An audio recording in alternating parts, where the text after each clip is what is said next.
Last Thursday, Remsen Wolf was arrested on suspicion of rape and promptly linked to 6 other rapes, 2 murders, and the disappearance of another woman. 48 hours later, he was released because the single rape case wasn't good enough. The 48 hours is strictly a Fort Worth rule. It could have been earlier or later.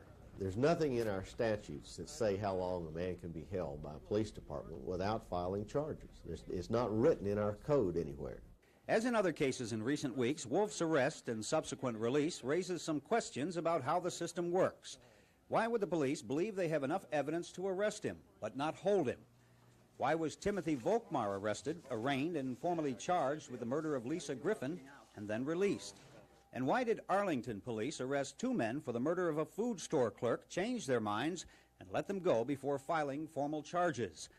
The DA's office says we have to remember that it takes a different level of proof for each stage of the judicial process.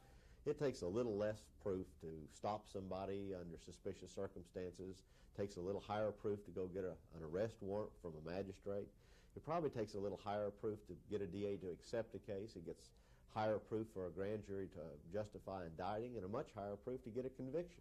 There's nobody rushing to judgment on going out and arresting people. That's done because there's a good reason to, and in all the cases recently, it's because that information did establish probable cause. But probable cause is not guilt beyond a reasonable doubt, and that's the distinction. In short, Cheney argues that it is the system itself and the safeguards built into it that led to the freedom of all of those men. Still unclear is the state's responsibility for the effect those accusations may have had on their lives. Ron Trumbull, Channel 5 News.